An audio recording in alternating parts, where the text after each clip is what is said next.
Gap up అయింది.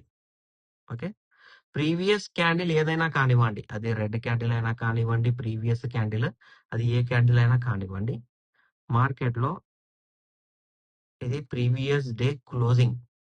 Okay, previous day closing.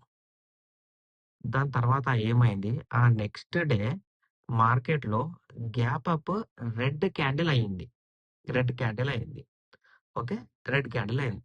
ఇప్పుడు red candle అయింది కదా, ఇప్పుడు మనం ఏం చేద్దాం అని చాలా మందికి డౌట్. రెడ్ క్యాండిల్ అవుతే వాట్స్ ది పాసిబిలిటీస్ అన్నట్టు ఫస్ట్ మనం అజ్యూమ్ చేసుకోవాలి, అవి డ్రా చేసుకోవాలి.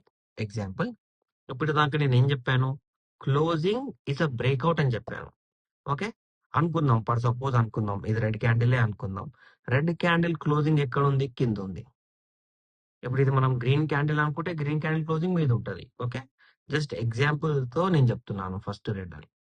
దాని తర్వాత ఏమైంది, గ్యాప్ అప్ అయింది. గ్యాప్ అప్ అయిన తర్వాత ఏమైంది, ఇక్కడ మనకు రెడ్ క్యాండిల్ క్లోజింగ్ అనేది ఇక్కడ ఉంది. So we have 2 breakouts. అంటే మార్కెట్ లో రెడ్ క్యాండిల్ లెవెల్ ఇక్కడ బ్రేక్ చేస్తే ఇది సపోర్ట్ తీసుకోవాలి అంటే ప్రీవియస్ డే క్లోజింగ్ అయినా సపోర్ట్ తీసుకోవాలి, లేకపోతే ప్రీవియస్ డే హై